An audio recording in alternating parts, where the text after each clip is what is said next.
Hi, this is Math 2231, remote delivery for May 7th, 2020. I go over the key for you to use to grade and talk about reporting processes and give you some important updates. You really probably want to use these keys. Just to open with the song I was thinking about this morning. When the night has been too lonely and the road has been too long, and you think that love is only for the lucky and the strong, just remember in the winter, far beneath the bitter snows, lies the seed that with the sun's love in the spring becomes the rose. We can do this. My advice to all of you is to stay the course and finish strong.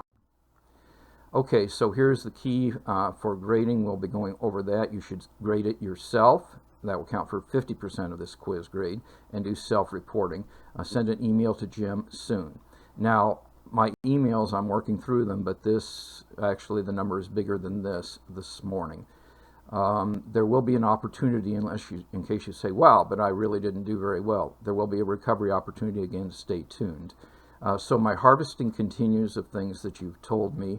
I am going to do an individual audit with everyone over email to make sure that I've captured everything that I'm supposed to capture. And I even have gap contingencies if someone says, gee, I haven't been paying any attention to your emails at all or watched any of the videos. But understand that the weighting of the grades is going to be 2/3 year-to-date going into the final week. Your final, as it always was, is heavily weighted, and it will be 1/3 of your grade. It is well worth preparing for. The final exam process email will be forthcoming. There are updates. Remember that the final exam is a mandatory course requirement. You do not earn a passing grade in this course if the final exam is not taken. And things are changing even as we speak. I am arranging for some form of proctoring. There will be time limits, and you will have some options in the problems that you pick. This is a work in progress, so stay tuned. And I have, to date, at least during the COVID-19 era, tried to be in a mode of the quality of mercy not being strained. But this is an important course. It is a prerequisite for Calculus 2. So on the final exam, expect less forgiveness. Okay, the answer to problem 1 had to be yes. It's a 0 if you didn't answer problem 1 yes. This is problem 1, that was problem 0. I asked you to find the area of the region between the graphs of this and this. Well, first of all, you probably had to find out where do these intersect. So you'll set the two curves equal to each other, and you'll find that they intersect here, here, and here.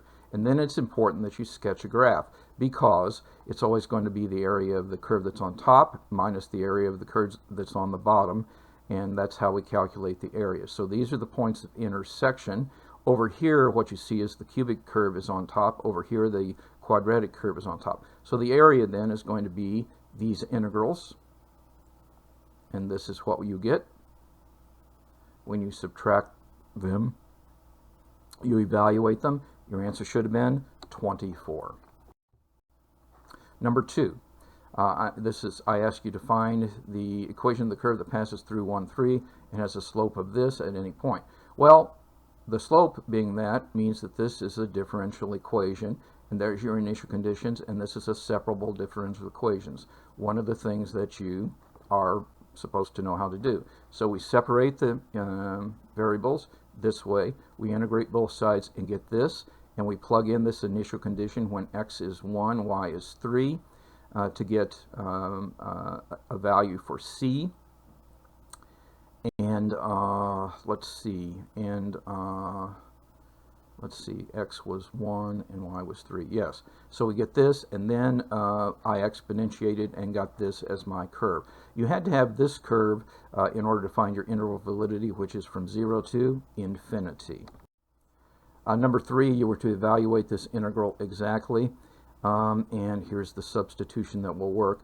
If u is x minus 1, then x is u plus 1, and so that's what I did. And you do have to be mindful of your variables and limits. And so what happens is if I do use substitution, I'm going from 0 to 8. I do some algebra, then I integrate, and then I plug the numbers in. This is the answer you should have got. Number 4, you were to evaluate this exactly. I like asking these kind of problems, and there are going to be limit problems from the entire course on the final exam, so be aware of this. Not only this kind of problem, but beware of derivatives or derivatives that are slightly changed that you're supposed to be evaluating. So you see this limit is actually the Riemann sum that is associated with this integral. Remember, you bust it into pieces. So we're going from 0 to 1. We bust it into pieces, and we're evaluating this limit as n goes to infinity, which is exactly what we have. So you see, this is a backwards way of looking at a Riemann sum problem. So if you saw this and you say, oh, this is really representing this integral, then you can use the integral formula to calculate this. The answer is 2/3. As you know, I like problems like this, and there are problems like this within your textbook in the scope of the problems. You want to look at some of them. Number 5, I gave you this, and I asked you to find and characterize all relative extrema for S of S in the interval 0 to 3. And so we have to take the derivative. This is the second part of the fundamental theorem of calculus. So the derivative of this is just the integrand with x substituted in. I set that equal to 0, and I solve, and I find that the values where this is equal to 0 is x is equal to the square root of 2n, for n an integer.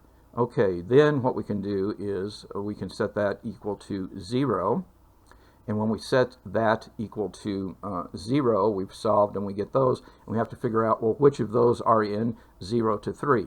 And so we find that that's going to happen when x is the square root of 2 and x is equal to the square root of 6, and you're going to have a minimum at x equal to 2 and x equal to 2 square root 2. So those are answers, relative max here and here, relative min there and there. You're also supposed to find the inflection points for s of x, so that means you take the derivative yet again. So the first derivative was this. The second derivative, you have to use the chain rule, and we're setting this to be equal to 0 to find the candidate points. So we set that equal to 0, we solve, and we find this is what x is for x an integer. So the points of inflection are these. I should say these are the candidate points of inflections. You have to check them, but it turns out that this is always going to be non-zero, and so it's going to change as you go across each of those. So the concavity does change each time. Okay, number 6, we're to evaluate this this integral. You apply this substitution. Be mindful of the limits. You get this, and this is a well-known integral formula for the arctan, and this is what you should get for your final exact answer. You're supposed to evaluate this. The key to this is, the absolute value of this changes definition when you go from -4 to 6. So it is positive here, and it is negative here. And the place where the change happens is at 7/5.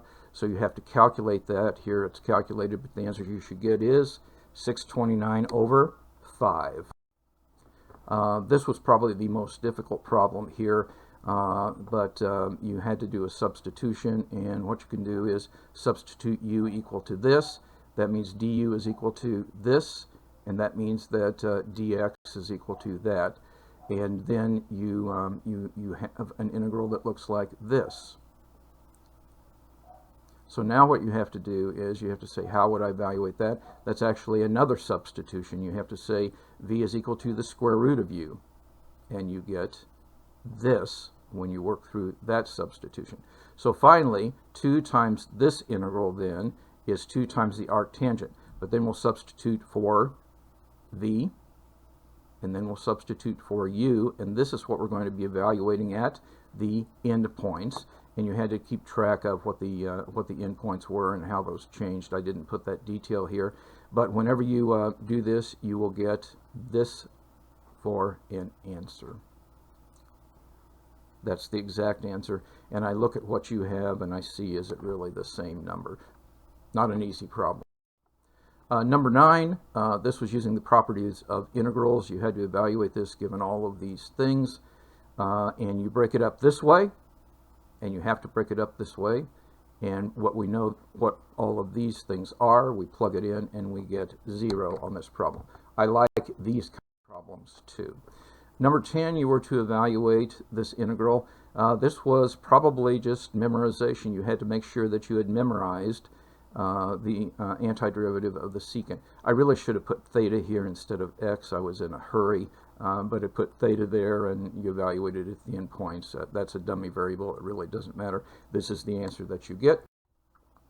Number 11, the best thing to do was to do algebra first, so you divide in here, and so you have this. You do change of variables. Actually, you don't have to do that. This is just going to be 6, and then 6 times a half is 3, and that's the ln of 2. And on number 12, this formula is not correct. You see, you know that if what is true is if you take the derivative of this side, you have to get the integrand. So you can quickly see that, oh, really, there's just a minus sign there that shouldn't be. So you fix the minus sign. This is a corrected formula. You verify that this is correct by taking the derivative of this side and getting that. Then you use this corrected formula to evaluate this integral. You do this substitution, and that means I've turned it into exactly the problem I have. And so you use the formula we derived, substitute the numbers in, the answer is